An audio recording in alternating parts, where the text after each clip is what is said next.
Success is the progressive realization of a worthy goal or ideal.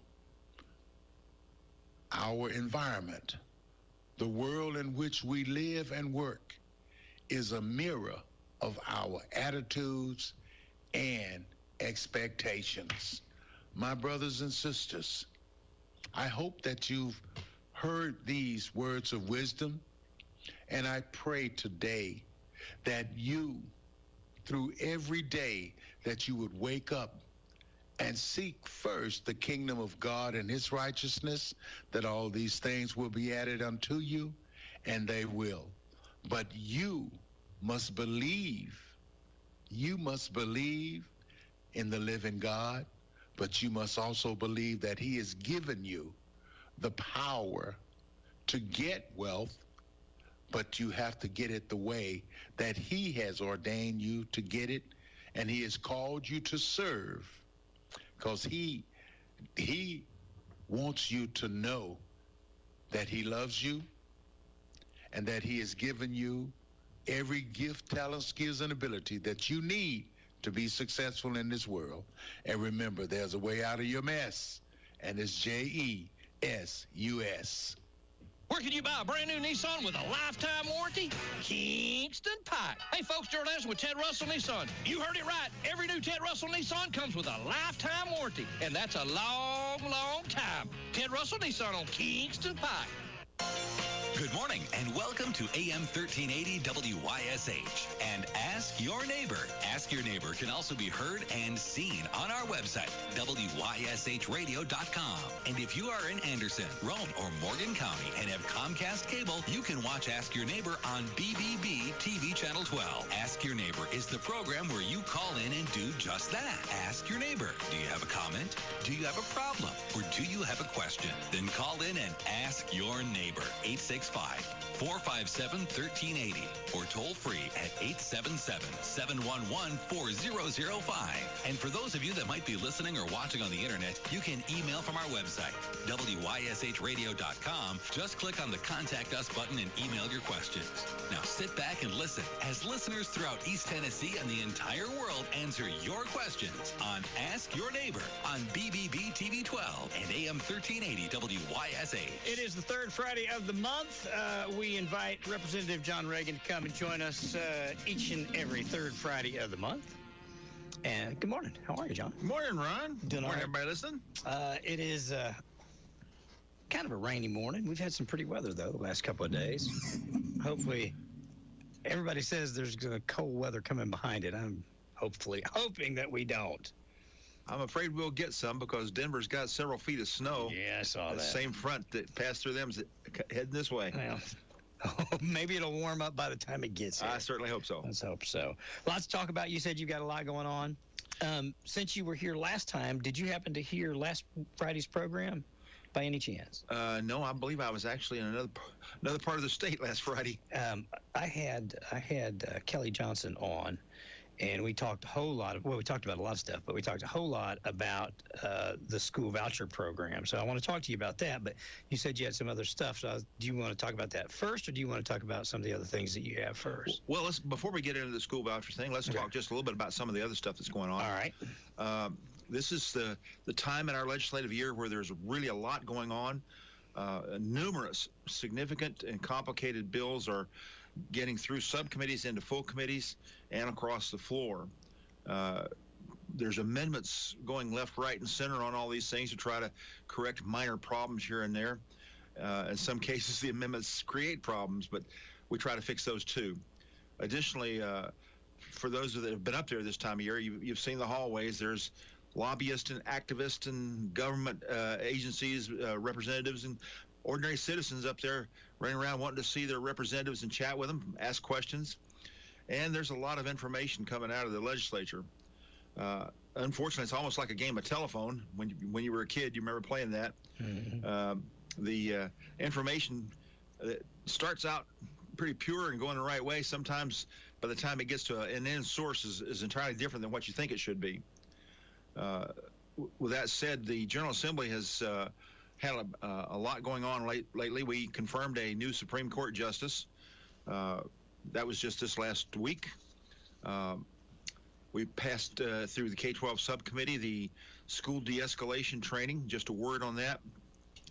Our Comptroller's Office of Research and Education Accountability did a study at my request on school shootings in Tennessee. Interestingly enough, over 68% of them develop from disputes among students. Mm-hmm. Over 90% of all school shooters are males between the ages of 14 and 19. And in Tennessee, 76% of school shootings, or a little more than that actually, are high school type individuals perpetrating it. Got it. And on others too. So the bill that I brought forward, House Bill 1633, proposed de-escalation training for teachers. And right here in Anderson County, we have the Law Enforcement Innovation Center, which specializes in teaching our police force across the state de-escalation training. And so I have chatted with their director, and de-escalation training, is that what, trying to talk somebody down? What I mean, basically, yes, to step into a potential dispute that's spiraling out of control, and get the participants to cool the temperature, so to speak. Okay. All right. Some other bills that came through. There's we passed retention bonuses for our Tennessee National Guard members that are in highly skilled areas. We passed a bill increasing the punishment for illegal immigrants in our state who commit violent crimes. Lots of debate on that. Representative Monty Fritz from Roane County was the primary sponsor on that one. That was House Bill 1872. We also had a bill by Representative Gino Bolso from Brentwood, which increases the punishment for unlawful photography of children, child pornography, in other words, and that goes into effect, I hope, very soon. Specifically, I think on July 1st. Okay. We also have legislation that expanded the penalty for transporting illegal immigrants. That was Representative Ritchie, who is from Blount County, and Representative Kumar from Knox County carried a bill requiring pharmacies to make reasonable efforts to notify a customer of the lowest possible cost on a prescription that they're about to purchase. We increased protections for elder abuse, and a bill that some may be interested in to limit access or restrict access to minors or by minors to obscene library materials went through a committee in the House. In the Senate, it's got some problems, but I talked to the Senate chair. Hopefully we can get those reversed. If not, I think I'll try to bring that bill back if I get the opportunity to go back. And that bill, just for those that are listening, does what, John? Well, essentially, it copies what is already in the criminal code. Mm-hmm. Title 39 is Tennessee's criminal code, and there is a section on obscenity. And to, I think, help solve this problem, because DAs are snowed under when they're prosecuting, rapes, murders, and so forth and so on. They just don't have the time and the staff to get down to prosecute obscenities. Although I did talk to some of them, and they all said when they looked at the law, they said they could win anything they took to court on it. That said, they would never have a chance to get somebody to take it to court. Gotcha. So this bill didn't move it. It copied the criminal definitions and stuff into Title 10, which is on libraries. Okay. And it allowed a petition to establish community standards.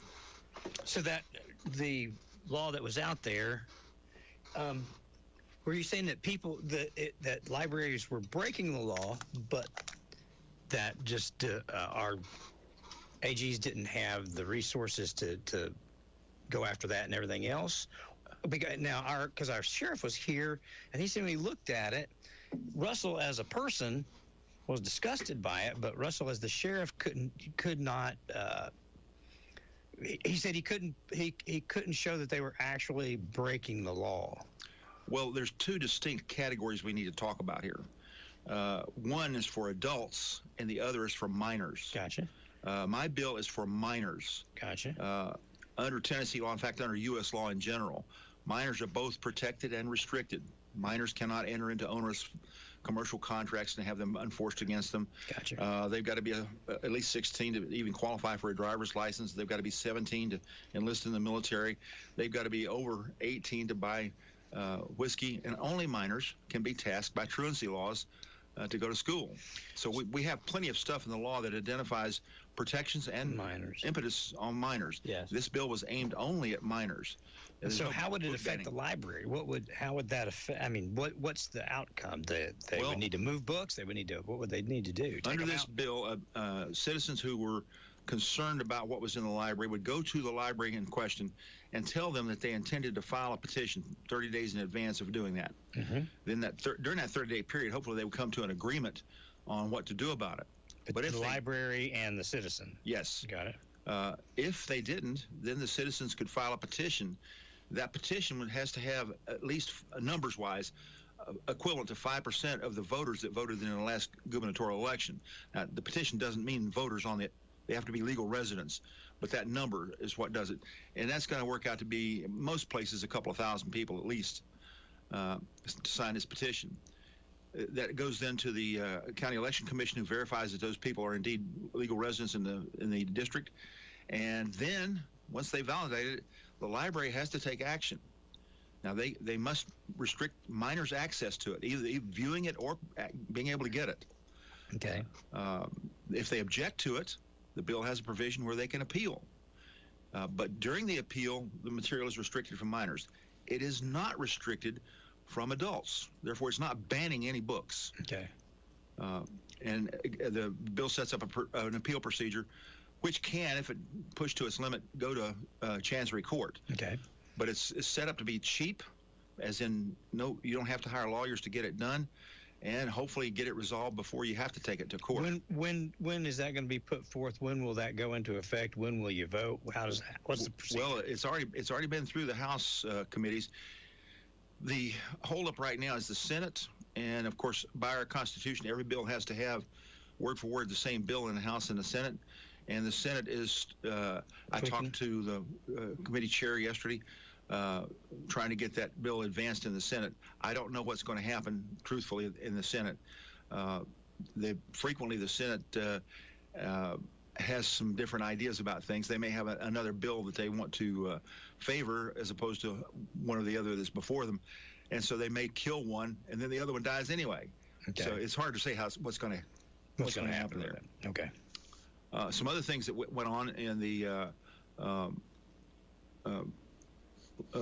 legislature, the Unfaithful Electors Act passed, which basically says that an elector that's on the ballot as running to support a candidate, a particular candidate, has to cast their ballot for that candidate, at least on the first round, or they're considered unfaithful and they can be replaced. Okay. We also have another bill by Representative Patsy Hazelwood from Signal Mountain, which would require website owners to implement age verification for process for allowing minors access to certain websites. We had a bill that was rather interesting on the floor. As a matter of fact, yesterday on illegal immigration, it was encouraging law enforcement officers, or actually it was ensuring, law enforcement officers to notify appropriate federal agencies if they came into contact with an individual found to be in the country unlawfully. And again, that was something that many of us have been pushing for a long time. In the past, they were authorized to, but not required to. This bill required them to. We also had a bill on the floor yesterday, which I was proud to help, bipartisan, I might add, help get through, on setting up a D-Day remembrance and making it part of our state pantheon of things to keep people aware. Because we're rapidly losing the greatest generation, those young men who stormed the beaches of Normandy. Plenty of other things I could talk about. One of the bills that drew a little heat on the House floor was Christian Heritage Month, where we were encouraging people to remember November as Christian Heritage Month. Some discussion on that.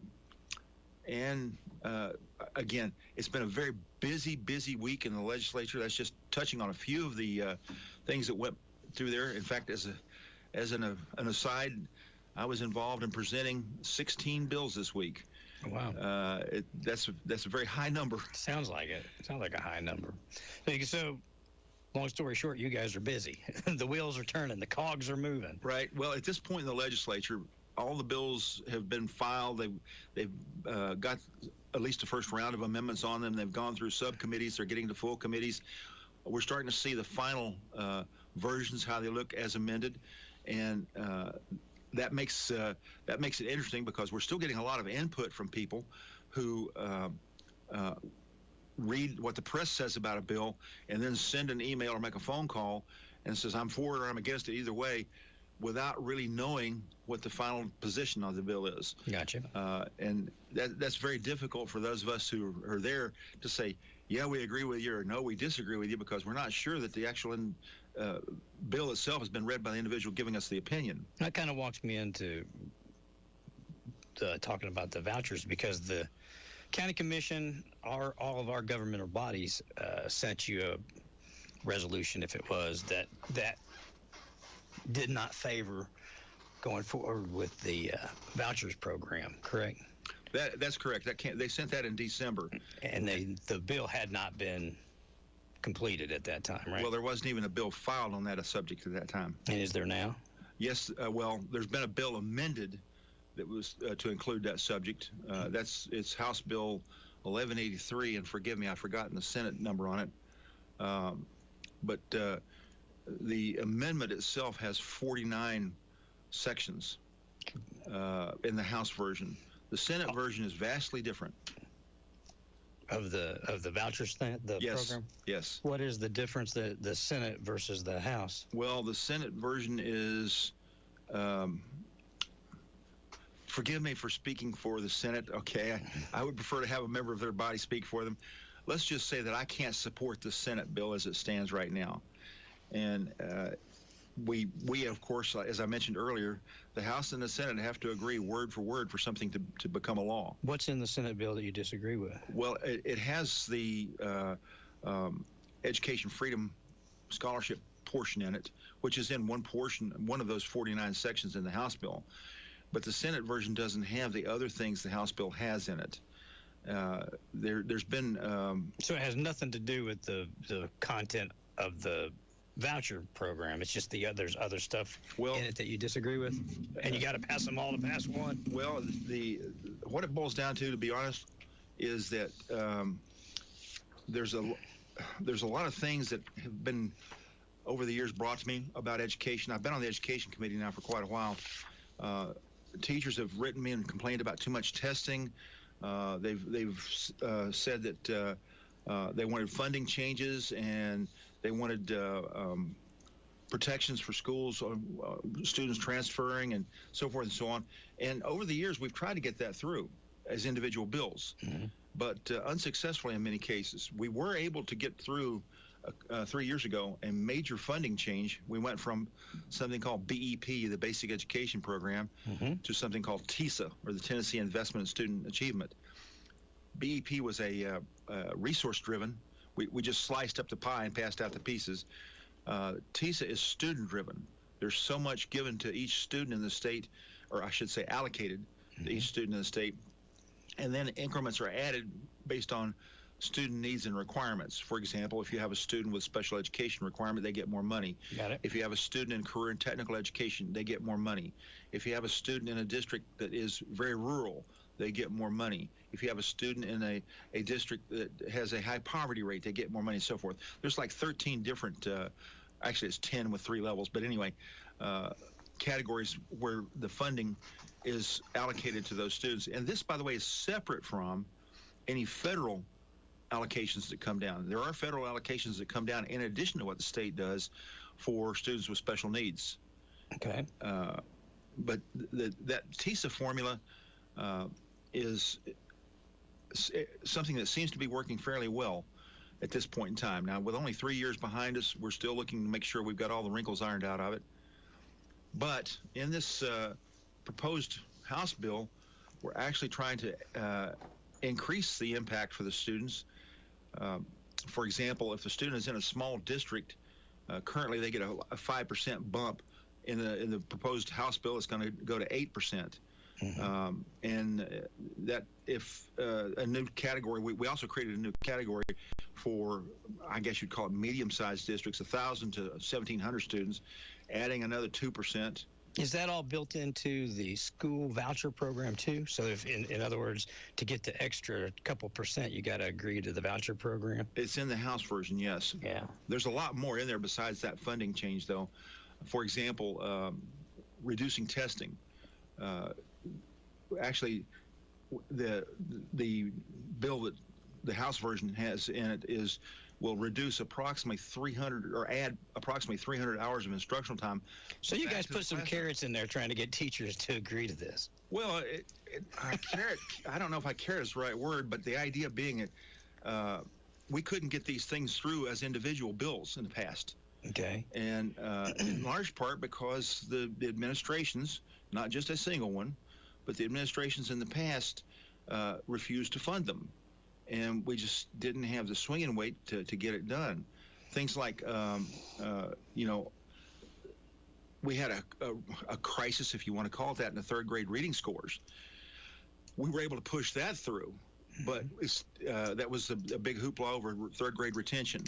This bill changes some of that more, aligning it more with what public input has been. But that's in this thing too. The administration, the House version. But you got the third grade reading bill passed on its own, but you can't get the addendum to it passed on its own? I don't write the jokes. I just tell them. Okay. Let me ask you this. And tell them accurate or not, because I was told this and I believe it, but I want to make sure. There are 146 school districts in the state of Tennessee. 147. 147. Okay, there we go.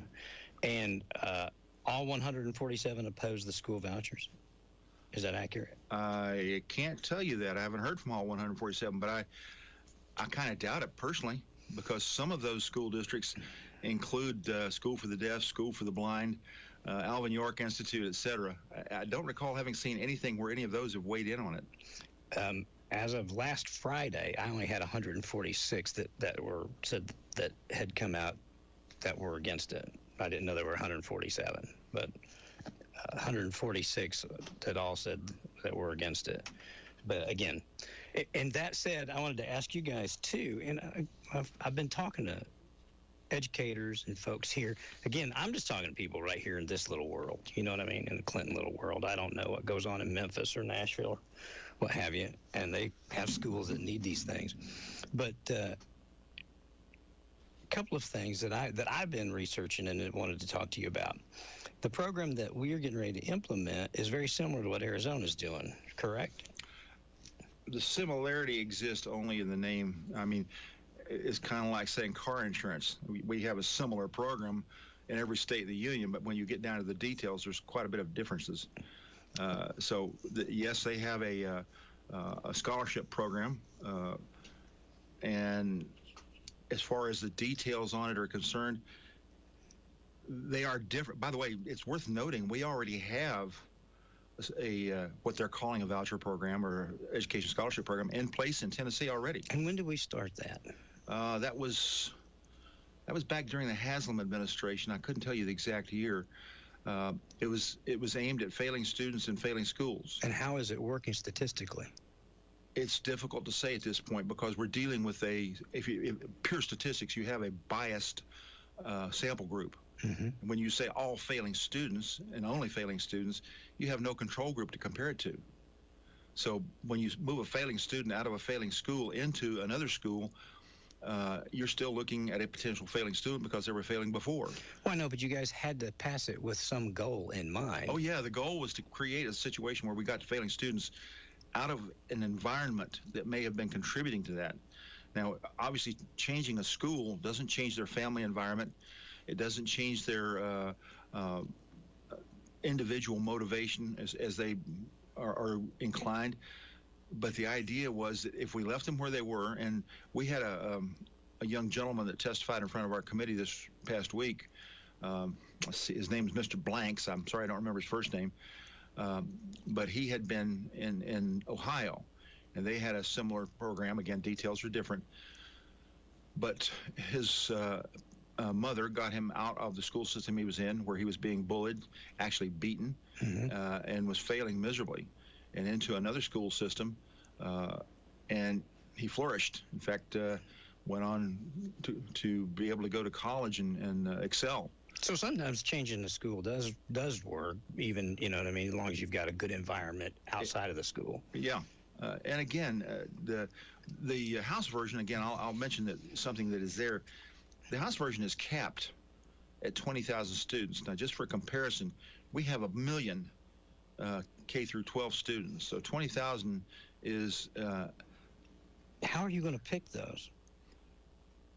They're going to apply. The process is set up such that, first off, those that are already in the existing program so have only 20,000 people through the entire state of Tennessee will be eligible for possible That's correct, voucher. sir. And is that in the testing phase, or is that from today, forever, amen? No, well, when the law passes, that's going to be what it is. Okay. However, that 20,000 and the money associated with it is a term of art, subject to appropriations. Okay. Meaning that at any time the General Assembly thinks the program's not working, we don't have to do anything but just not put money in it. Got it. Let me ask you this.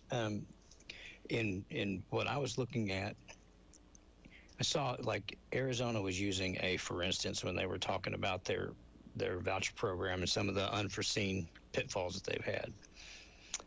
They used a number, for instance, they were paying for 100 kids to go to public school, right? And they put these vouchers out, and some of those kids decided to take advantage of it and go to private school.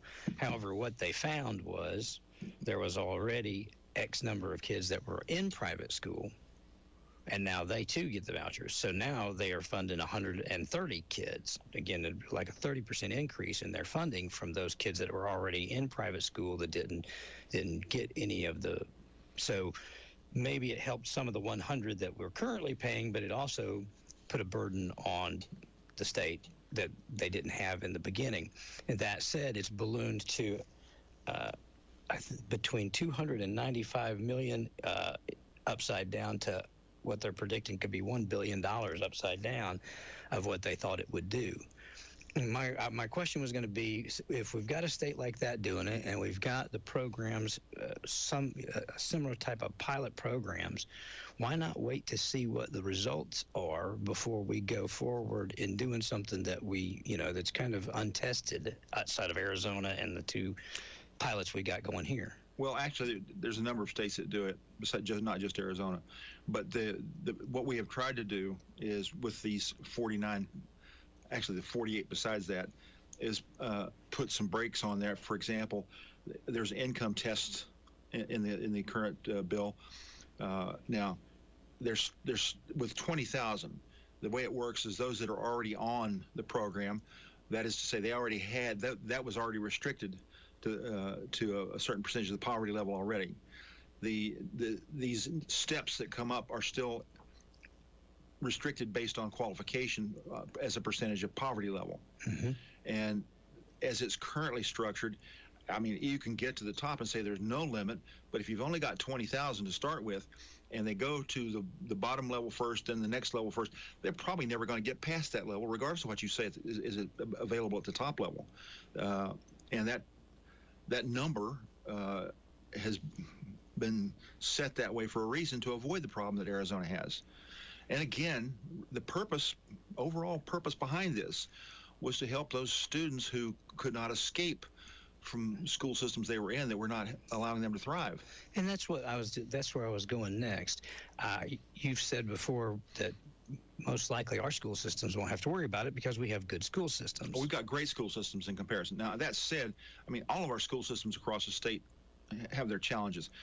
People in Anderson County don't realize, for example, that I have to make a decision concerning the whole state. We have nothing to brag about. You don't have to make a decision for the whole state. You have to make a decision for your district. Yes, but the money is for the whole state. Well, I understand that, but it's our money from this district that you're lording over. You're absolutely well. Okay. You're absolutely right. Yeah. But that said, our state rises and falls. All tide lifts. I mean, a tide lifts. Rise. All tide. All boats are lifted by rising tide. Yes, I agree with that. And they all go down likewise. Yes. But we have school districts in our state where only 5% of the third graders are reading on grade level. We are not going to be, those students, assuming no change in their trajectory, will wind up as basically underperforming citizens. They will not be able to have the jobs that they could in theory. I know, and we talked about that when you instituted that program, and then you guys have went back and revisited, put some guardrails up so teachers and parents have better ways to appeal, and the kids get more chances to take the tests. And you guys have went back and finessed that particular bill, correct? Well, yes, but the idea, I'm just using the reading as an example. I know. The performance, and again, people in Anderson County, we have 3 school districts in Anderson County. Davidson County has 120. Shelby County has more than that. Hamilton County has more than that.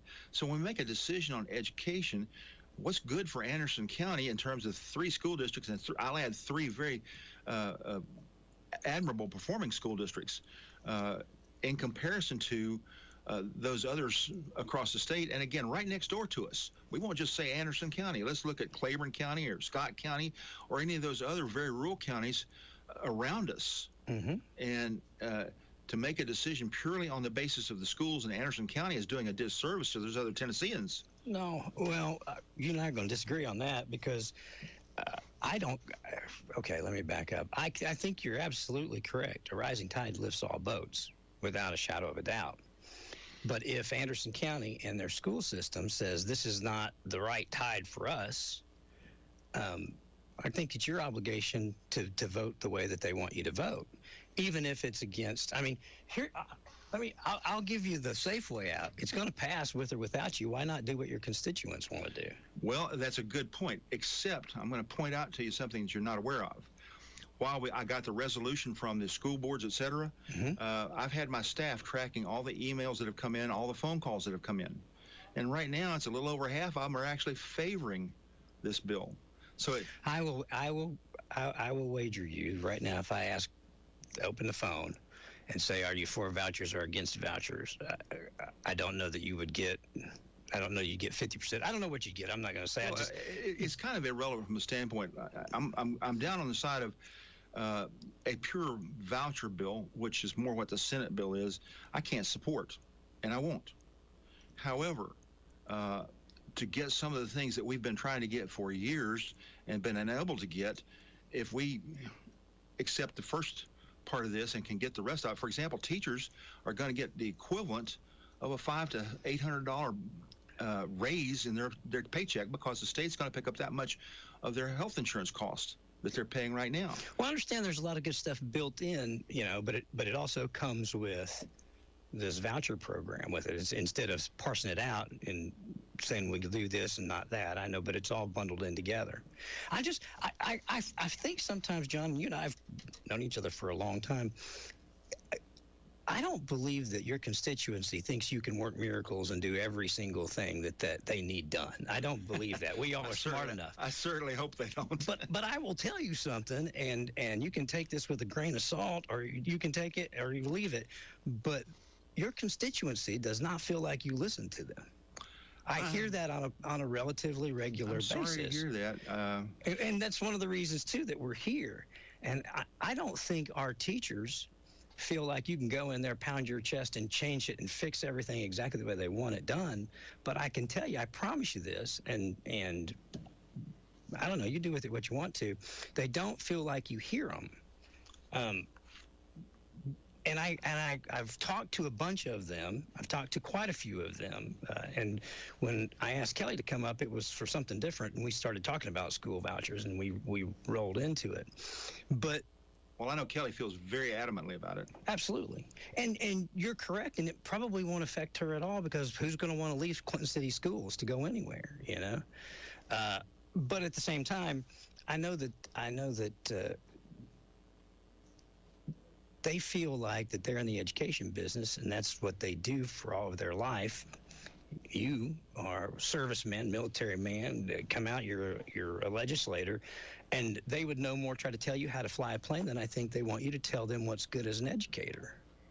And I'm just saying, I'll tell you, in Ron's world, Ron would say, I'm going to vote the way they say. And if it's wrong, it's wrong. I made fun the other day of my buddy David Queener. You know David. He's the only one on the Clinton City Council that voted no to letting people have chickens in the city.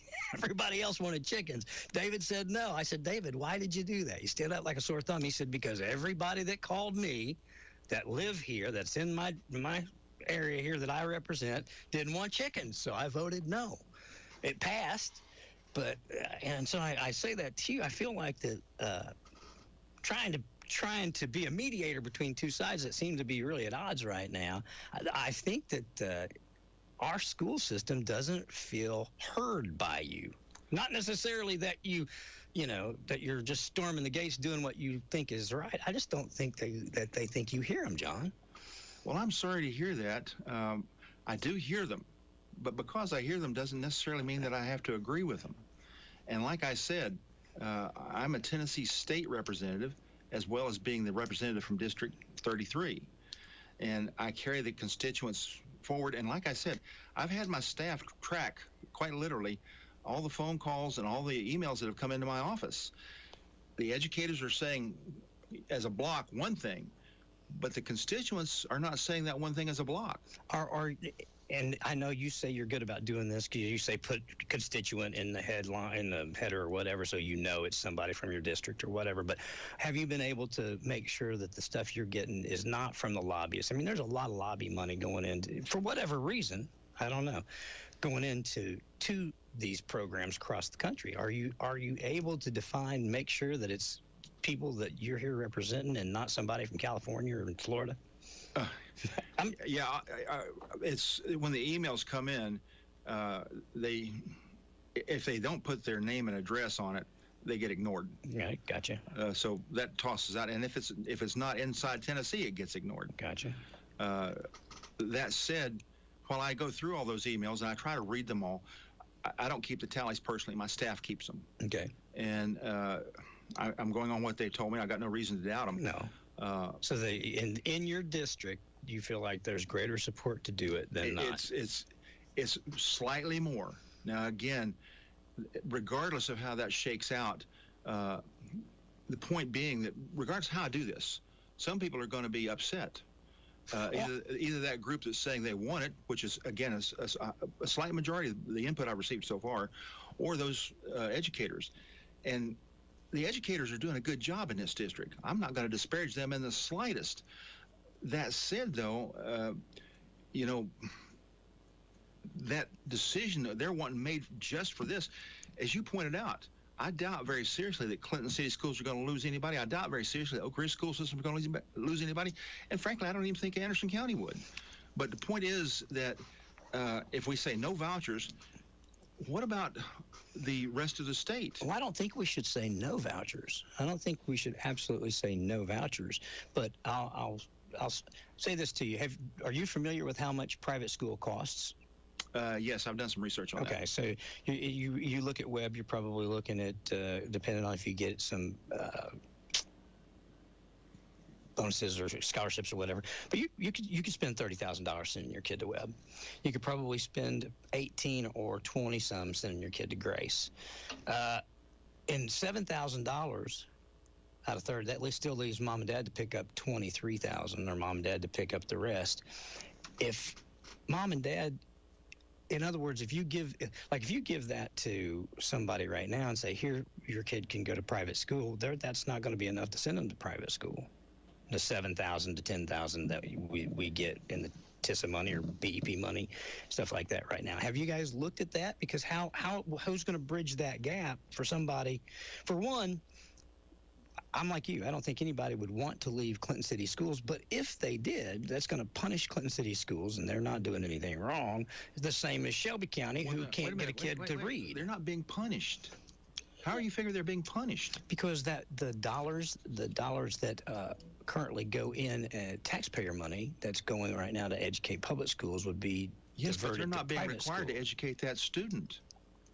I mean, the money is tied to the student. If the student is not so here, you guys are going to lessen the teacher-student ratio on them that you require right now as a state? You're going to lessen the guidelines that they are under right now that they have to do per pupil? You're going to lessen the load on them by taking the money away? Because as I hear it, you're not. They're still going to operate under the same. Okay, again, in this bill, there are provisions for that. As a matter of fact, in the House version of this, each school district is going to get something over $1 million extra if this passes. That's based on the eliminating some of the costs associated with testing and all these other things. I think the total for the state was 161 million or something like that, maybe a little more. And if you figure 147, that's over $1 million per district. Isn't the goal, though, John, to get kids that are in troubled schools or kids that are having trouble at school? I mean, we're doing this to try and help those that are in a situation they can't help themselves, or they're overwhelmed in a situation, and mom and dad maybe don't have whatever's going on, something's going. That's what you're doing it for, right? Why not just target those schools or those people individually instead of blanket? Why not say, if your child is being bullied, here's an avenue you can apply to us to do this. Or if your school doesn't meet this criteria, then we will allow you to move your student over to a school that does and will help you. But these schools right now that are working their tail off and doing everything right are worried that kids are going to leave or parents are going to leave, or, Again, straight to your point, the money is tied to the student.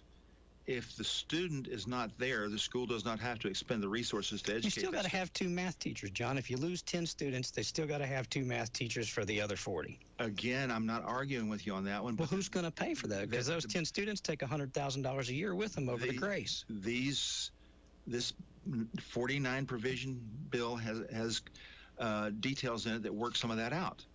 And again, let me stress, if these provisions are not passed in the Senate, then I can't support it. But the idea is that all of these things are good for the school systems across the state. And to your question that you ask about directing it to individual students or individual areas or schools, the only bill that we can pass in the legislature is something called a private act that applies to a specific area. That's to a municipal or county government area. If we pass any other kind of bill, it has to have something called statewide impact or statewide requirements. So we can't direct it the way you've suggested. It has to be applicable across the state. It could be applicable across the state. Across the state, if your school doesn't meet this mandate, then your students are eligible to move to a school that does. Or if you're in a school, and even if it is the best school in the state of Tennessee, but you are having an issue that is prohibiting you from learning correctly in that school, a parent or a teacher or a student themselves could come and say, this is our problem, we would like a voucher to go over here, and there could be somebody to decide it as opposed to a blanket. It's like somebody's drowning and you guys are trying to save a drowning student, but you're draining the pool, and all the other students, are going to suffer from it. Again, I hear you, but I kind of have to disagree again. Remember, as I said earlier, this is capped at 20,000, and that number was not randomly selected. That's based on data that I have personally seen and my colleagues have seen as well. The issue with that is, if we take those 20,000 students and do not do anything to lift them up, to get them into a maker, not a taker status, then our state as a whole suffers, because those people are either in prison or on welfare or and working at a far less productive job than they could be. So as a state, it's in our state interest to help them get to the point where they're contributing. Even if in Anderson County we don't have that problem, it's still a Tennessee problem. So the idea of saying, well, across Tennessee, we this is essentially what you're suggesting in the bill here. We've created these income categories and saying, if your family is below this level, and you can do it individually or a family of 4, however you want to, but if your family income is below that particular level, then the pecking order starts here. And if there's any left over, it goes to the next level pecking order. If there's any left over, to the next. So you're going to take the folks that have the lowest income level, right? Yes. And offer them to leave the public school and give them $7,000 to go somewhere else? Not offer them. Well, I mean, you're going to make it available to them. That's the intent. Okay. Again, statistically speaking, and As you probably know, I'm a recovering statistician. I earned my living at it for nearly a couple of decades. But statistically speaking, my own research, as well as all the studies that I have seen, the number one correlation, and I'm going to caution everybody here, in statistics, correlation is not causation, okay? But the number one correlation with poor student performance, however you want to measure that, GPA, ACT scores, college going rate, employment rate after school, whatever, however you want to measure that, the number one correlation with that is the student's presence in poverty. And there's absolutely no study that I'm aware of that's contradicted that. There's some other correlations you could look at. For example, students' presence in poverty is strongly correlated to students' presence in a single-parent family, etc. But we constitutionally can't address that. But the students' level in poverty, presence in poverty, by making an offer to them that says, if you are below these income categories as a family, and you feel like the school is not serving you well, then you can apply for these education freedom scholarships. So it's going to be applicable. You're going to have to it's not just going to be the first 20,000 people that sign up. It's going to be the first 20,000 people that apply and meet a certain criteria. That's correct. Okay. Now, again, if that goes out of the bill, I won't be supporting it. Okay. So if that measurement, I guess, are we going to watch, critique, assess those 20,000 kids to see if it's working or not working? We were already doing that. And again, you ask about statistics. The instantaneous change does not happen. What we're seeing over time is it takes about 4 to 5 years to see a student who's made that change have a significant change in performance. So what is needed in statistical terms is something called longitudinal studies. Yeah. So making the change is not going to show instantaneously. Yeah. Well, on its face, I'm a conservative Republican. I know you are too. As a conservative Republican, you hear choice, parent choice, and I think we need as much of that as we can possibly get our hands on, especially with our kids these days. But at the same time, we're spoiled here because of our school system. And I think that I'm overly protective of it because I don't want to see it hurt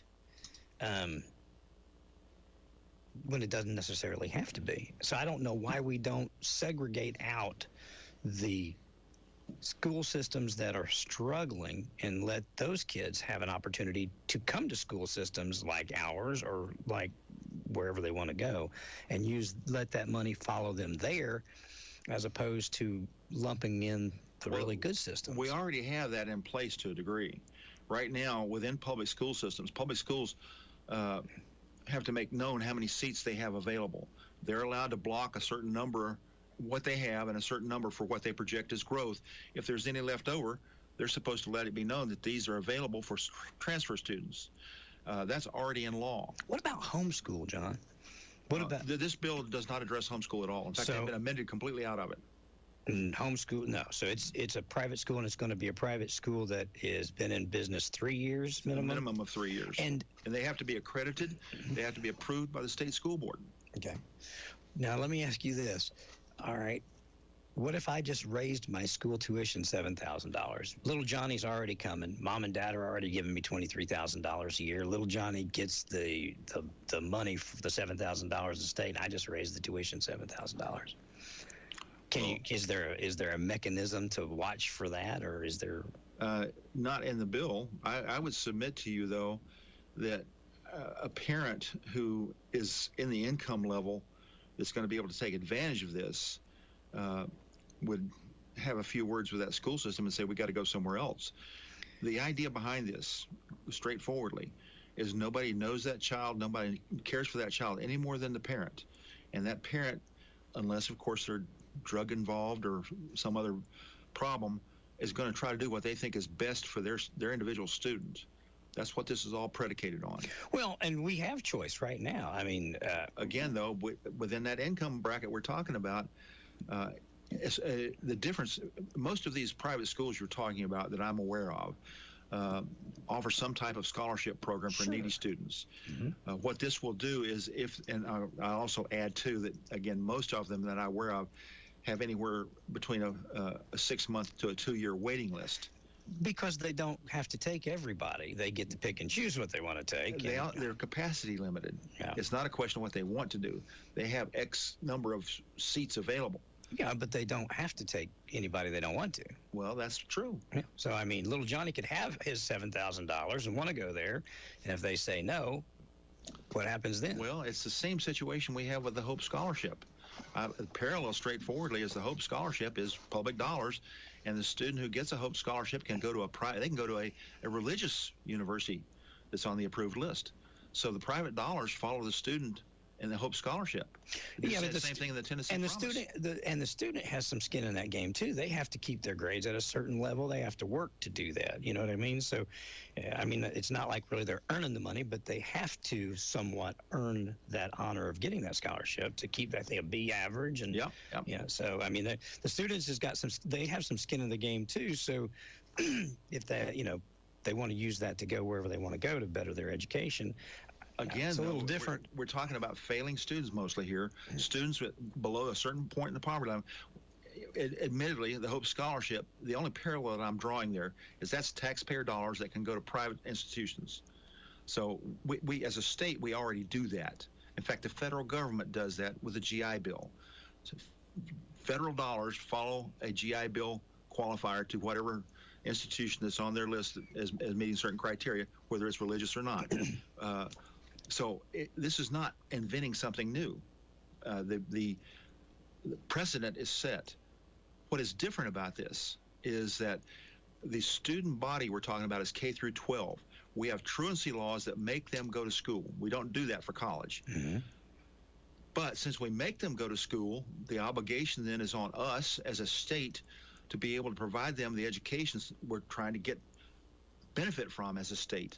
If we get these people out as productive, good citizens, then our state benefits. Right now, as a case in point, I am aware of a potential $5 billion investment coming to East Tennessee that will provide a lot of high-paying jobs. But the company that's bringing those jobs, and I'll use a parallel, the Blue Oval City in West Tennessee, Ford would not agree to come down there until Tennessee agreed to make sure that Ford had a capable workforce. So the state of Tennessee agreed to open up a TCAT, a Tennessee College of Applied Technology, to ensure that's there. Well, that's great, but the piece that we have in front of the TCAT, the K through 12, is where we have some problems. And I'll just give you an example here. I mentioned third grade reading. But it's not just reading. If you throw math into this, grades 6 through 8, and this is in Anderson County now, 25.6% of our students are performing on grade level. That's just over a quarter. 75% are not. When you go to grades 9 through 12, we get a jump. Fortunately, it goes up to 31.3%. But the statewide average is 33.8%. So even in Anderson County, with the good schools we've got, we're not performing up to the statewide average.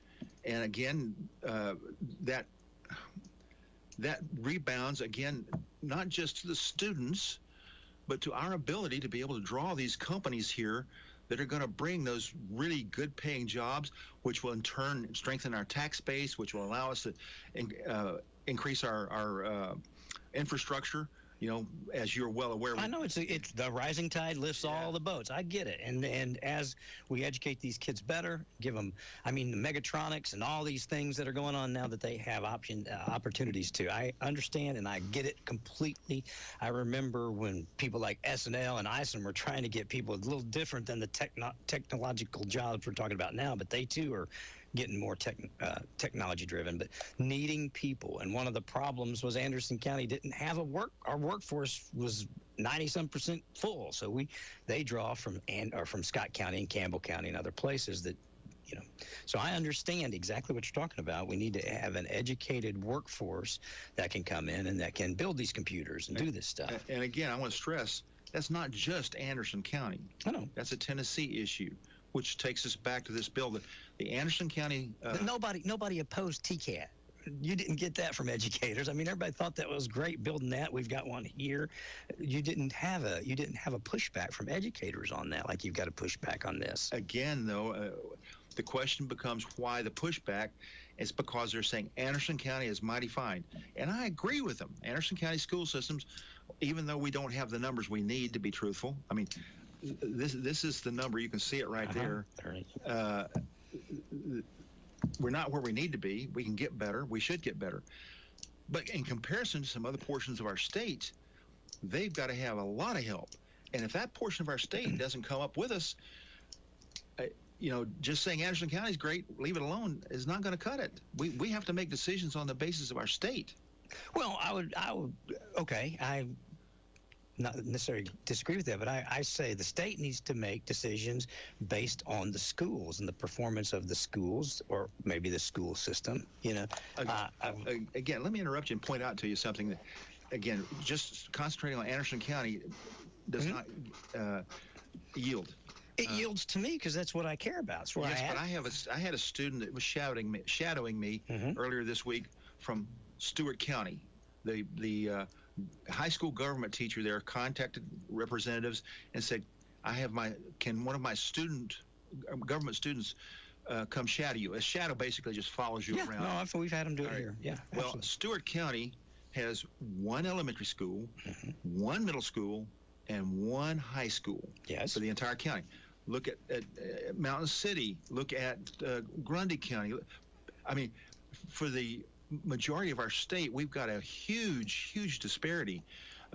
Stewart County compared to Anderson County with 3 is not that big a difference, but compared to Davidson County or Hamilton County, where Chattanooga is, when we make decisions on a statewide basis, we have one size fits all is very difficult. Yeah. And because our Constitution says it has to have statewide application, it gets to be a difficult challenge. I don't distrust any of the educators in Anderson County at all. I fully trust them. But sometimes I think that the blinders get put on when we start talking outside of Anderson County. For example, as you observed, and I happen to agree with you, I doubt very seriously that we would have students in Clinton or Oak Ridge or Anderson County want to take advantage of this. Even if they qualified in terms of their poverty status, the school systems we have, they're probably going to say, yeah, I want to stay here. This is good. However, in these other places we're talking about, that may not be the case, and it affects all of Tennessee. Well, and I get that. It's just maybe I'm more of an isolationist, Anderson County isolationist, I guess. I just feel like that you, as our representative, our mouthpiece in Nashville, right, wrong, or indifferent, I think it's your job to echo what we say, or to persuade us to understand, the greater good. Well, I'm one of the reasons I'm here. Oh, I know. That's why we're doing. That's exactly why we do this right now. As a matter of fact, I've got to leave here and go to the League of Women Voters. I want to ask you one more quick thing, real quick, and then I'll let you go. Right now, these school vouchers and stuff like that, kids could go to Grace Christian Academy, right? Potentially. Yeah. What happens if a school pops up? I think me and you mentioned something about this. And instead of being based on Christian foundations, it's based on satanic foundations. Are you gonna discriminate against them, or are we going to let kids go there too? If they're there for 3 years open and they openly say have to have accreditation, all right? Mm-hmm. So some academic body has to accredit them. They have to pass state board approval, which means that they offer the curriculum that's specified by the state. Mm-hmm. I doubt very seriously you're going to get that together. Well, I'm just saying, Grace, they offer all the, the curriculum that we've got to do, but they're based on Christian foundations, and they have programs that, reinforce that and stuff like that. Again, I'm just saying, has anybody ever thought about that? Yeah, Grace Christian probably offers some extracurricular activities and after-school programs based on that. If, in fact, your postulated school system were to appear and they were to meet all of the criteria, then the only thing they would have open to them is after-school stuff. If somebody wants to send their kid there, for that, then by our First Amendment of the U.S. Constitution as well as our Tennessee Constitution, they could do so. Okay. I just wondered if that had ever crossed your mind, because I was talking to Representative Flashman, and I was talking to Russell about the Satan Club that they had opened at schools, and they said, be careful. When we try to shut down that, it could be used as a tool to shut down, the Christian clubs too. So exactly you got to walk right. You got to walk a tightrope. But at the same time, I just thought people might want to know that this could potentially be used for schools like that. Or well, if those schools pop up anyway, they can do that now. If they could attract students to that would be. Yeah, but they don't get my tax dollars for doing it now. Well, they wouldn't get your tax dollars even under this unless they met all those other criteria. Well, I kind of doubt, to be truthful, that they would be able to pass the criteria that our state school board puts in place for them. Yeah. I have absolutely no bias against Muslim religion or anything like that, but you could have all kinds of different religious schools pop up and say, hey, we want our kids funded too now. If they go through the same criteria, an academic accreditation and state school board approval, then they're there. And right now, that's the case. Yeah. Well, it's the case to be accredited to be a school to give somebody a diploma, but not to get tax dollars. Again, that BEP money, follow the kid money. They don't get that right now. TISA money. Yeah, TISA money, BEP money. So, yeah. All right. You got to go. League of Women Voters? Yes, and again, let me stress this program, for example, my coming on this program and going to those things is to make myself available for input from the constituents, as well as you said, to try to persuade them that what I'm doing is in the best interest of the state of Tennessee. Well, I hope you don't take offense to what I'm telling you, but I'm telling you based on a lot of folks that you probably never get to speak to, that I speak to. And they don't feel like you listen to them. I'm just telling you straight up. Well, no, I want you to listen to them. Yeah, I do appreciate that. And anybody that wants to make an input to me, I will listen. The issue is listening is not necessarily agreeing. No, you don't have to agree, but I really do. Again, this is you and I are going to be different on this, because I would be the sore thumb if Anderson County didn't want to do it. If it was good for the state, I would try to persuade my county to do it. But at the end of the day, if the people that send me where I'm there, they send you there to do what they want you to do. So you either got to persuade us. Well, again, like I said, the version of the bill that I'm talking about has 49 provisions in it. One of them is this education freedom thing. The other 48 are things that I have listened to teachers and administrators on in the past and tried to get done as individual bills, or support. Even if I haven't carried them, I've supported others who carried them, and we haven't been able to push them across the line. Yeah. So things that they have wanted are here. I have listened. Well, one thing they don't want. The question becomes: are they willing to throw out the other 48 of these things they say they want because they're totally against that one thing? I've only spoke on that particular question. I've only spoken to 3. All 3 are I'm not going to quote them because they didn't ask me to, but all 3 are in supervising positions in the school systems, and all 3 say they would rather not have it than have to take but can we not separate them out? Just, pick out what we want and what we don't want. All right, I know you've got to go. I don't want to hold you any longer. I'll take a break, let Mr. Reagan go. Representative John Reagan comes on the 3rd Friday of every month, and if you guys have anything you'd like me to ask or you'd like to ask him, we'll do that next time, or email me, or you can email John. Yeah, by all means, let me, again, is John, REP, rep.john.reagan at capital, spelled with an O, .tn.gov.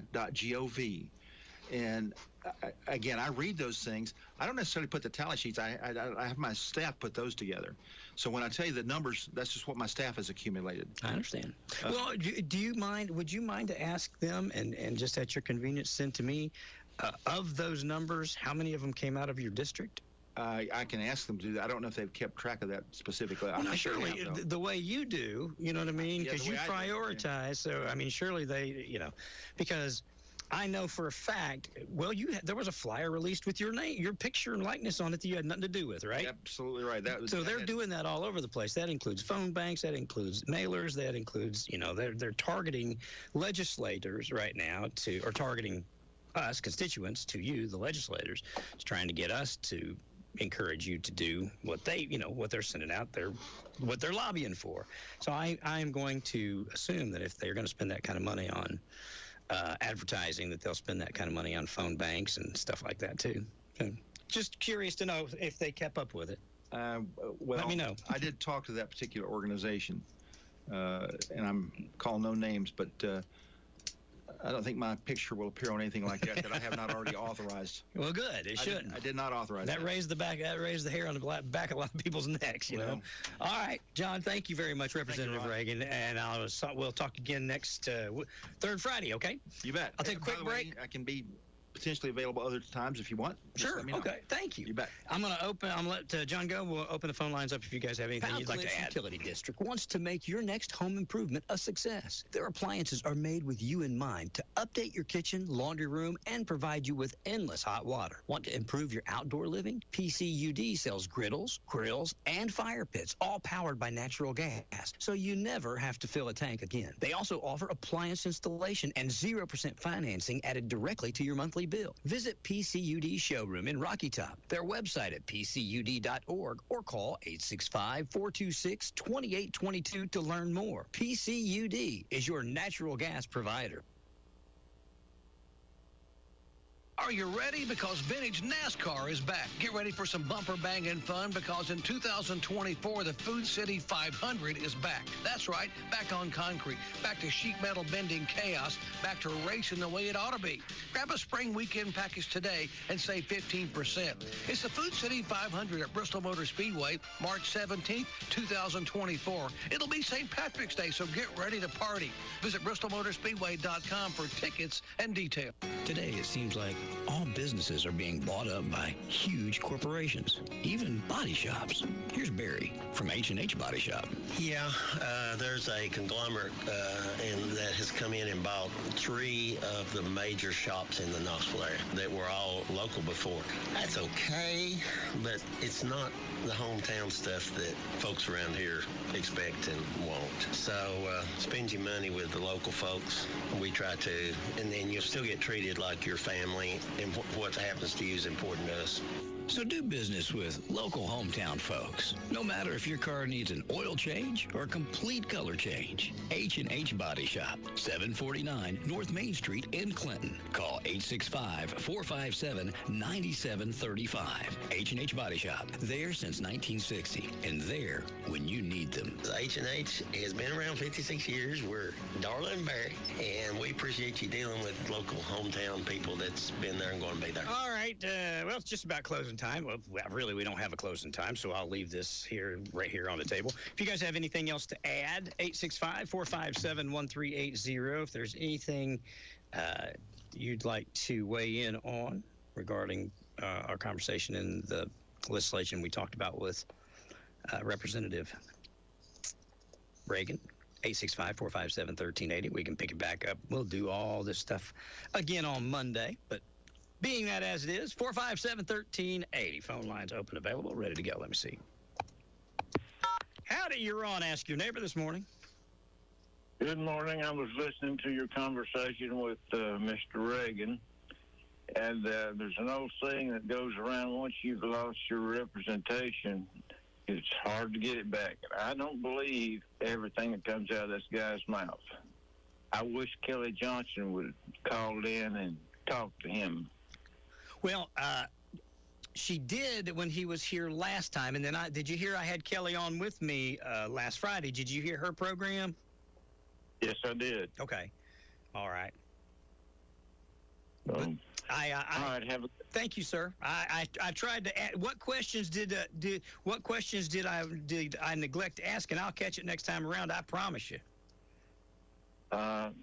You basically covered everything that I was curious about. Oh, okay. But concerning his statements that he's a statistician, statics can be manipulated. Yes. Manipulated. Whatever outcome you wish it to be. This is what I said when Kelly was here. This is what I've said anytime I talk about politics, this is the way I think and the way I feel. I feel like if I'm running for, and I represent you, and you tell me, Ron, this is what we need to do, and the majority of my constituents say, Ron, this is what we need to do, I don't care what the rest of the state wants to do. I'm charged, this is just Ron talking, I'm charged with doing what you tell me to do.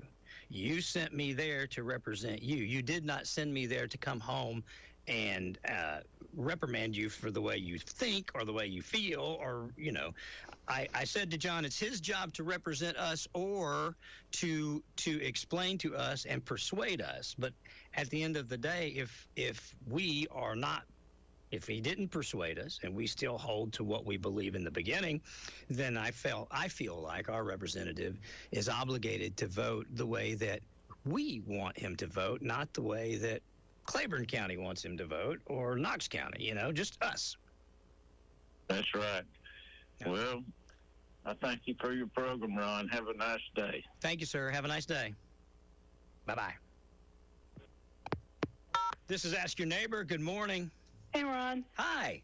I would be interested in seeing the statistics that Mr. Reagan has, and if he would possibly, because you asked him if he could provide a few things to you, I would be interested in noting, being able to look at that myself, because I have not talked to one person that is for this.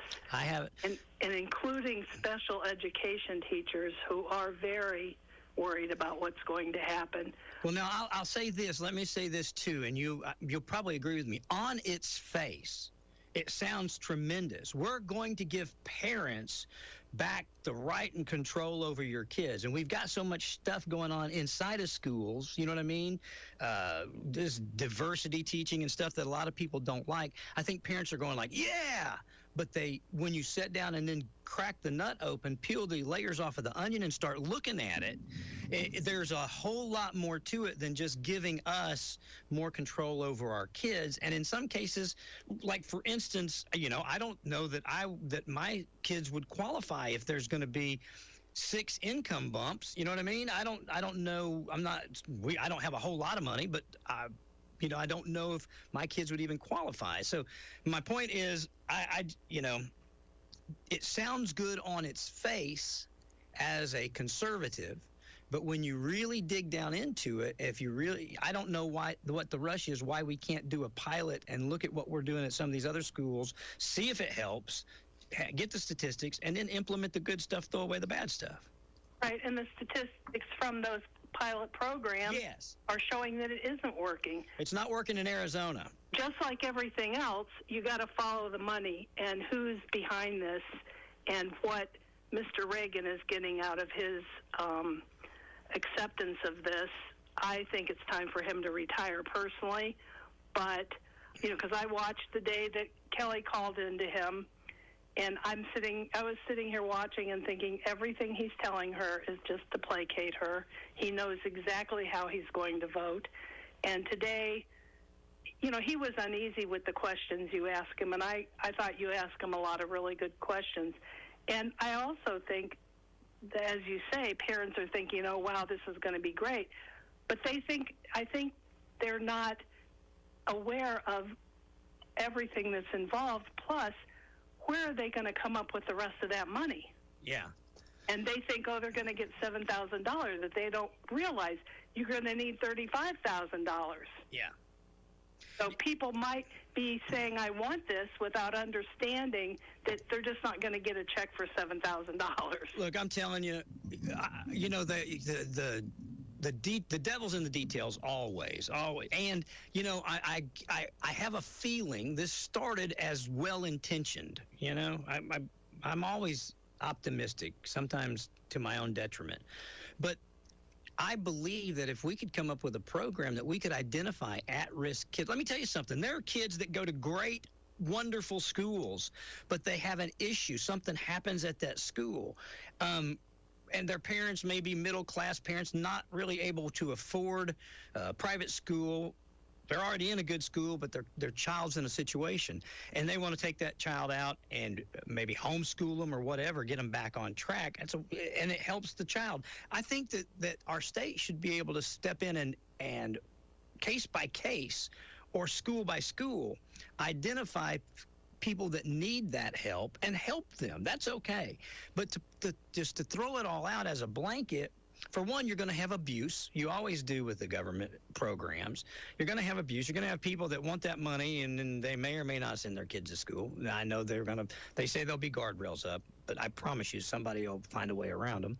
So I just wish that they could hone it more to accomplish that which they say they want to do, which is to lift up kids that are in poor performing schools, lift up poor performing schools. You know, everybody's okay with doing better by our kids. I just don't know that this is going to get us there. And I agree with that. I think that if they could focus on the people that need the help, it would actually probably be better off for everyone involved. And I don't know the upside to all of it. You know, I don't believe that there's anything in it for Representative Reagan. I don't believe there's any under the table whatever. Well, I don't mean finances. I'm talking clout or whatever. Clout, and maybe that when he puts a bill through next, people will champion around it because he championed around theirs. One hand washes the other kind of scenario. Right. But for Governor Lee's done unless he's planning to run for something else. I don't know why you take this on in your last term without focusing it. You know, he's been really focused on trades, kids that don't want to go to college, making that stuff available to them, and he's done great with that. So I just don't know why he can't focus this like he focused that. Not done making money. That's the point, Ron.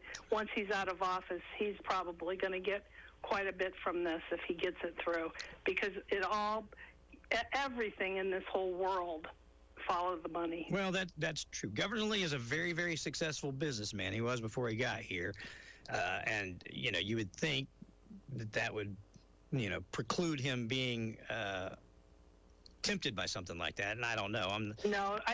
What's really sad, the more money you have, the more money you want, and why does anybody need that much money? I mean, when you look at all, more than, Have you seen how much my kids eat?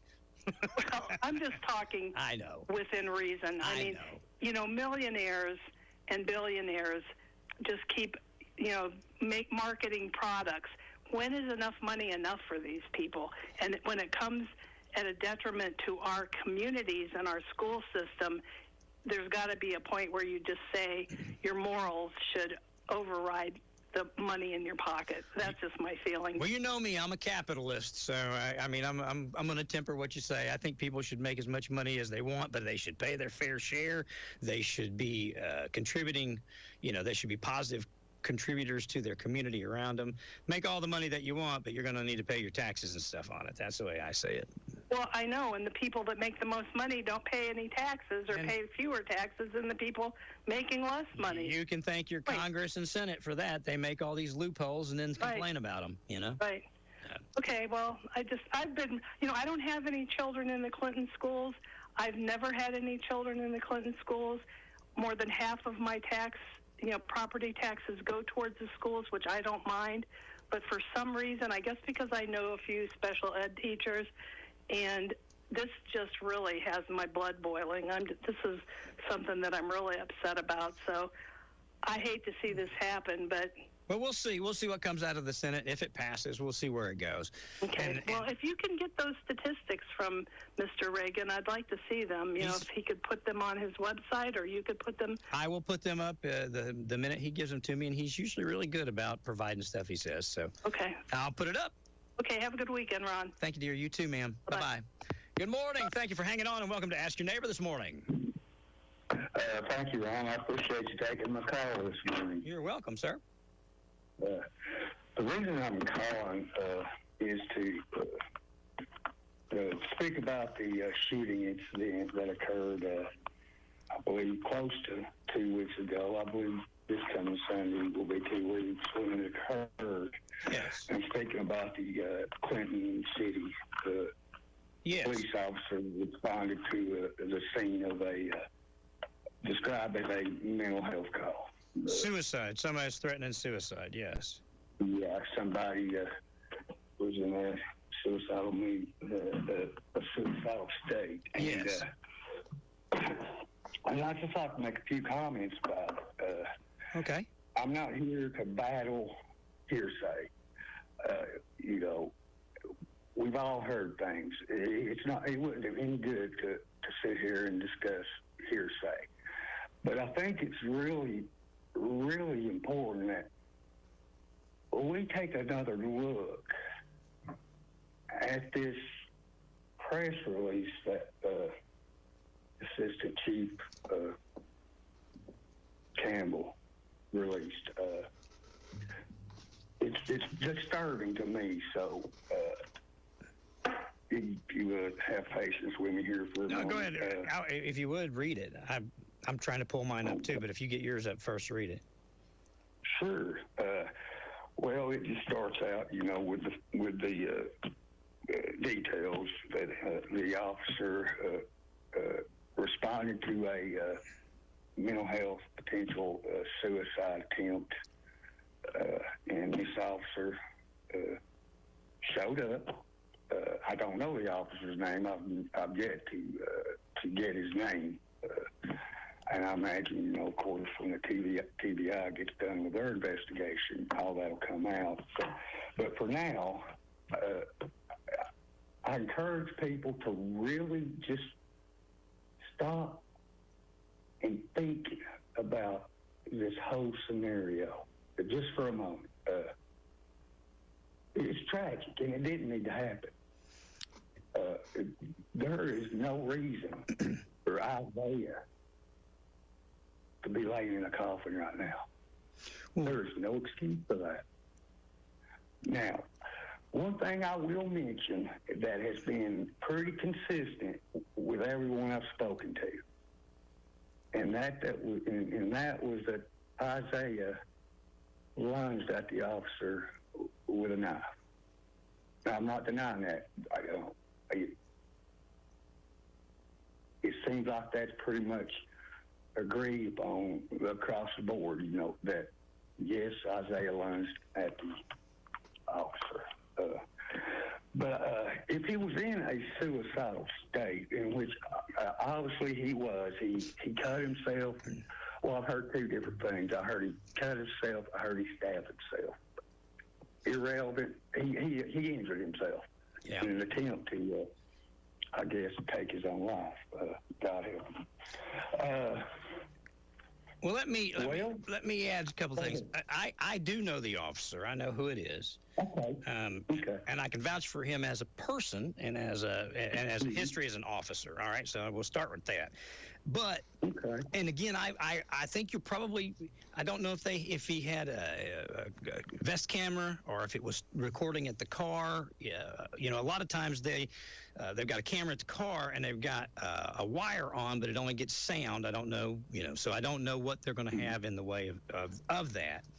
But and it's tragic no matter who dies in these scenarios. It really is. Absolutely. Absolutely. And I don't know what you know or what you've heard that's making you suspicious of it outside of. I mean, I think the consensus is he was suicidal. And he did come at the officer. If you want my opinion, if he was that suicidal, I think he was trying to encourage the officer to shoot him. Exactly. Yes. Absolutely. I am so glad you touched on that, Ron. Because when you have someone in a suicidal state and they're determined to end it. Yeah. And I mean truly in their mind, they're in a mental state. They're ready to die. Exactly. I mean, they can't take it anymore. And yes, we've all heard the term death by cop. Yeah. And that very well, I don't know that. Of course I don't, That very well may have been the case. Some things I do know since talking to the family of Isaiah. I did not know Isaiah before this. But talking to the family, he was outwardly he was kind. loved his family. Just a young man that was having some problems, and it got him killed. I've heard nothing negative about him outside of this incident where he was beside himself. I think would be a reasonable thing to say, where he was, you know what I mean? Yeah. But I will say this to you too, and I can speak to this firsthand. Years ago, Chief Rick Scarborough, when he was the chief, did a thing called Citizens Police Academy, where he allowed us as citizens, you could sign up and you could go through a 12-week police academy. And I did it. Yeah. I did it because I felt like it would be, just good for me being on the radio, so I could address situations just like this from a different perspective. And I can tell you something. It's hard for an officer to be a psychiatrist at that moment to figure out if that person is wanting me to kill them or they're really going to hurt me. To be, a paramedic if he does hurt me or I hurt him. So many things that we're asking of those officers at that moment, and their heart rate is running as fast as the other person's most of the time. And so it's just really hard for me to second guess an officer in a situation like that. You know what? Absolutely. Hindsight being 20/20, he could have probably gotten his car and locked the doors, and the guy couldn't have stabbed him. I don't know, but I don't know what the scenario was. I don't know how close the gentleman was to the officer, and you don't know the exact thing that led up to it. So I always fall first to the side of our officers because I know a bunch of them. And I know, and I've seen on TV the same thing you have, where officers, they do bad things, and bad things happen when they do. But we don't. I haven't experienced that here, in the way of somebody getting dead. I mean, I've seen people who have gotten mad and said, "This officer follows me around and gives me tickets all the time," and I believe it to be true sometimes. But I'd never seen anything where our officers have done, have committed fatal shootings or something. So I don't, with the information that I have, and I did find the press release while we were talking. I think we have to wait on the state and the body cam and the footage to find out. And I don't think Clinton PD doesn't have a history of. There's no need to get into hearsay. Yeah. I think we've set that tone, but also, Ron, I want to clarify. Maybe set the tone for why I'm not calling in to berate this officer. Okay. To blame the police, one particular person. Yes. That's not what I'm calling about. But what I'm calling about is to try to raise awareness for the mentally ill population in our county. I have spoken in the last couple of days with people that her child suffered. Yeah. And she told me, I'd be afraid to call the police. If he had an incident, if he acted out in some way. She told me, I'd be afraid to call the police. And that shouldn't be the case, Ron. You know as well as I do. That's heartbreaking. Yeah. If you've got a child that needs help and you're afraid, and this is not, this is simply someone I was speaking to that was willing to divulge, personal information. And Ron, I mean, I kind of see her point of view. I honestly do. And not because of this one particular police officer. Yes. And you kind of touched on some of the problems that I personally see that I, personally think are problems. He was alone. He knew he was answering a suicide call. Well, they called for backup. The backup just hadn't gotten there, but yes. No, you're absolutely right. Backup did not have time to get there before that man was shot. Well, and he also, the police officer was cut. The victim cut him. Mm-hmm. I knew he was injured, slightly injured. I did know that. I did not know how it occurred. Yeah, he was cut, And again, and I don't know how much I should or shouldn't talk about while this investigation going on. But he was cut and he was treated. So, the severity of the cut or what have you, I don't know. But if that happened, I don't see any other thing an officer can do. And you would have he would have either had to be charged, or he would have had to be trying to talk the person down in a close proximity for the guy to be close enough to actually cut him. So again, I understand what you're saying. You're saying there's got to be a better way when people are sick, is pretty much what you're saying. Yeah. And there are ways to deal with this sort of situation. It's up to us as a community to see that those.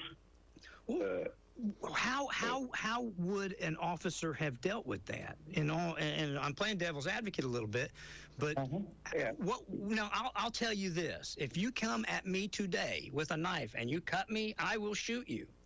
That would happen with me and you today on the street. If you bring a knife at me. That officer was put in a position that he should have never been put in. But they're put in that every day. When they're called to domestic violence, when they're called to a runaway, when they're called to somebody is peeing on the wall at Get and Go, they are called into that every minute of every day. And we don't have enough that we can send 2 or 3 at a time. Rick Scarborough told me one time, when you see somebody pulled over getting a ticket and there's 3 cops and people go, "Well, Rick, why do you have 3 police officers right there giving somebody a ticket?" And he says, "Because I didn't have 4 in case something happens to them." Just like you're saying, they try to send as many as they can to that, no matter what it is. But in that situation, in a situation where you're there trying to calm somebody down, they're already at their wits' end. You understand that, but they tell you they're going to kill you or themselves, and then they try to, and they succeed in wounding you. I don't know what else is next if you're an officer and you're already wounded. Ron, I'm sorry, but let me interrupt. Let's not. I personally don't want to discuss potential scenarios. Let's discuss the scenario that occurred. There's a difference between a man coming up to an officer and saying, "I'm going to shoot you," and then lunging him. There's a difference between that and this young man that was suicidal. Well, hang on. What? Lunged at this officer. But you're asking the officer. Moments later, just moments after the officer arrived, shots were fired. Yeah, but you're asking the officer to be able to read this person's mind and give this person the benefit of the doubt. Ron, let me repeat that. That officer had no reason to find himself in a situation like that without proper training. Now, there are resources available. Well, who says he wasn't properly trained? Hang on. The community had to demand. Hang on. You don't get to say that. You don't. Hang on. You don't get to say that as fact. You said without proper training. What makes you think he wasn't properly trained? What makes you think he didn't? What makes you think he didn't follow protocol exactly? I guarantee you, Ron, that boy could have been talked down.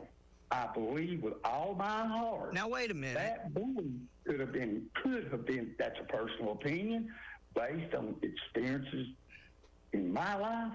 That boy could have been talked down. That boy could be alive today if a mistake had not been made. Okay. There was a mistake made. Okay, you're saying you never met the child. You never met the young man, so you don't know what his actions were prior or not. But you. Yes, sir. Absolutely. I talked to a family member last night. And I called. And you've never met the. Have you never met the officer?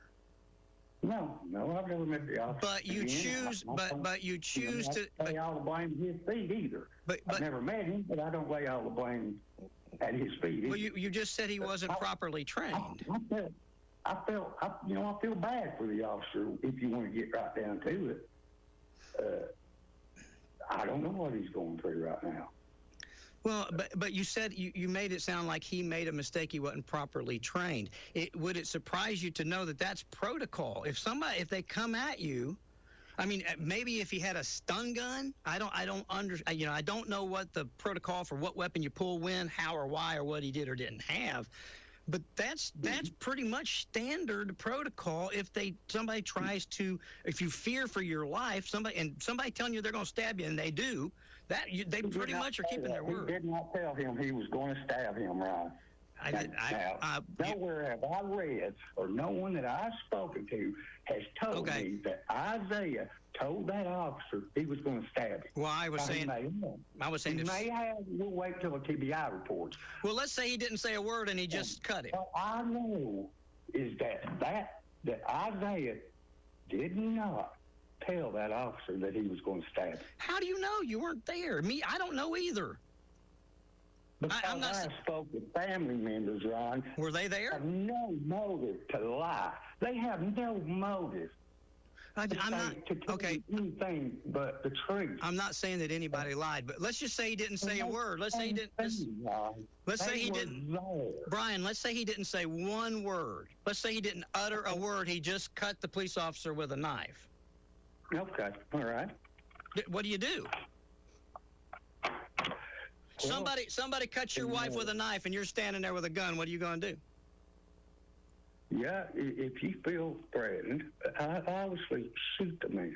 Yeah, and nobody wants to. Nobody wants to do that. But when this young man is struggling to get up, as any human being would, if they were wounded, they're fight or flight. They're going to try to get up. They're going to either fight or try to get away.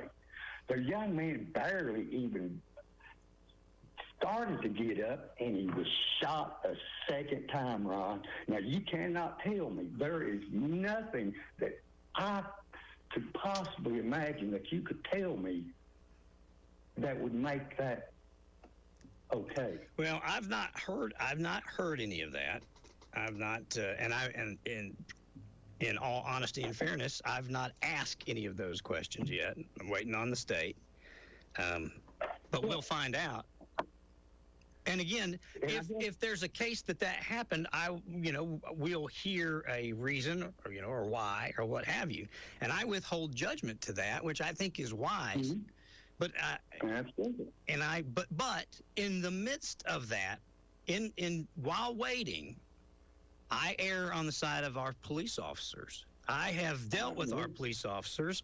They have been a huge help to me in my life, and I know how they operate, and I know that the great majority of them do not wish this on anybody. One more time, Ron. I'm not blaming the police officer. He did the best he could. And you said you weren't going to deal in hearsay, but you've heard say that he didn't say anything, and you hear say that he laid down. And I should have said this earlier, Ron, and I apologize. But let me say this. All I've got to deal with, and I want to discuss, is the press release and information that I've heard directly from a family member. And personally, I don't expect anyone else, but personally, I take that as fact. Well, I'll tell you this. I hope no matter what happened that we learn from it, and I hope that there's a lesson to be learned to save people and to help people. Do you listen when the sheriff's here once a month? Do you listen to those programs? Occasionally. I know if I remember correctly, he is going to be there next week. Yep, next Wednesday. He'll be here Wednesday. And we talk about this. We talk about things like this all the time. He's been great, man. The sheriff, I don't think you could ask for a better sheriff, to be honest. Well, we've had shootings in the sheriff's department that are similar to this. They get caught in these situations. They are put in this situation numerous times a day to make a split-second decision, and that's what we pay them to do. We pay them to go out and commit violence on our behalf. Russell told me that one day. We pay them to go out there, and if somebody's doing something wrong, they wrestle them into doing something right and put them in jail. That's what we pay them to do, and I don't think we do ourselves well by constantly second-guessing them. I understand that people are going to, but I think we need to start giving them the benefit of the doubt and then work our way from that. If somebody does something wrong, they should be held accountable for it. But I don't think we should start out assuming they do something wrong, or assuming they're undertrained, or assuming they weren't paying attention, or assuming that, who knows how far. What would have happened if he would have sat in his car waiting on backup and that boy would have killed himself? People would then be saying, oh, he didn't get out of his car. He didn't even try to help. That's him on the police officer. He should have helped him. So there's a damned if you do, damned if you don't scenario. Exactly, and that's the very thing, and maybe I'm not communicating it well enough, but that's what I want. I want to raise awareness. I couldn't believe that very few people that I spoke to was even aware of anything that even happened.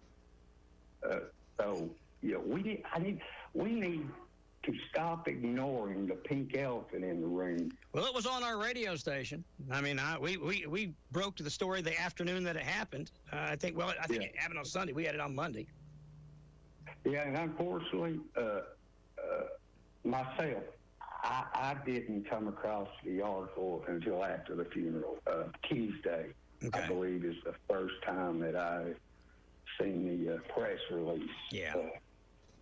And I wish I had known sooner. I wish I could have attended the funeral, but... well, anytime somebody is ill like that, and suicide, no matter how it happens, or death, it's a permanent solution to a temporary problem that somebody's having. And I, like you, wish we could help people more, but I'm telling you, don't pull a knife on a police officer and expect to get a counselor. You're going to get exactly what they're trained to do, to protect themselves and you and me. And that's what's going to kick in, and that's what's going to happen. Meaningful, meant to or not meant to. Did you see the footage when the Blount County officers were shot here a few weeks ago? No, I did not. If you get a chance, look it up. Watch that. They've got all of the body cam from the female officer that responded first, then the male officer. And, of course, the male officer was shot and killed. The female officer was shot in the leg. But look at the care and the patience and the way that police officer worked with that gentleman, trying to get him to comply. And you're not going to come back and say, oh, that happened because they weren't trained. You can see the amount of training that our police officers go through and what they have to do. They have to be a psychiatrist, psychologist, a negotiator. They have to be a babysitter. They have, all of this, judge and jury when they're in a domestic, situation. They have to decide who the perpetrator is. And all of this stuff is decided in a split second. And these officers were very patient with this guy. He wouldn't get out of the car. He wouldn't get out of the car. She talked to the guy until her backup got there. Her backup went to pull him out of the car. He shot and killed the guy, shot her, drove off. And they followed every bit of protocol. But in this case, the police officer got shot instead of the victim. And so it's like, no matter how well they're trained, no matter how good they do, stuff like that happens. In the case here, the perpetrator, the victim, the guy that had the knife got shot. In that case, it was the police officers that got shot. I don't think there's a right way we can train them to do it, because those officers, via their body cam, did everything right. I've not seen our officers' body cam yet, but, I believe that they did everything right. We'll see. And I'm not arguing that point. I am not trying to second guess the officer. As I said earlier, Okay. I wouldn't want to be in his situation, and I thought I made that clear that, I'm not here to tell everybody what I thought the officer should have done. That's not what I'm here for. But you mentioned the training. If you don't mind, I'd like to read a little excerpt from the press release. Yes. And maybe we can discuss that. And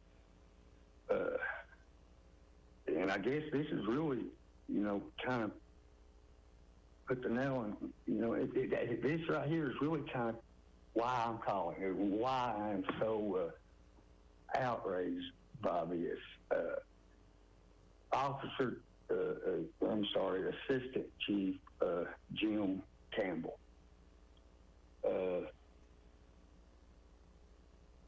And I will read this word for word.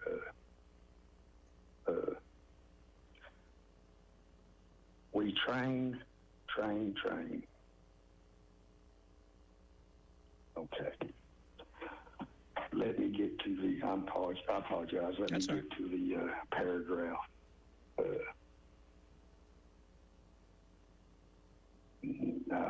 I'm not on my phone this morning, so I'm struggling as That's all right. But basically, I can't seem to find. But basically, and this paraphrasing. This is not word for word. You want me to read? You want me to read it right quick? Sure. Okay. It's the section. Here, I'll just talking about. I'm going to read the March 4th. Train. Let me read the March 4th press release. That's what I've got right here. It just says, on Sunday, March 3rd, the Clinton Police Department responded to a suicidal male at 1000 Madera Street. During police contact, an altercation occurred where a Clinton police officer discharged his firearm, striking the subject. CPD officers provided life-saving measures on the scene prior to EMS arrival. The subject was transported to UT Medical Center, where he was declared deceased. A CPD officer received minor injuries and was transported also to the hospital and has since been released. Contact was made with the Anderson County District Attorney Dave Clark, who was briefed. The Tennessee Bureau of Investigation sent agents to the scene, where they completed an initial investigation along with the medical examiner's office. Once the preliminary scene investigation was completed, the scene was released. The name of the officer and the deceased will not be released until later. The TBI will be the lead in this case. That's the press release that I have. You've got one separate of that? Now, I'm looking at here is Clinton Assistant Police Chief describes response to mental health call. Okay. With a shooting, and I found the paragraph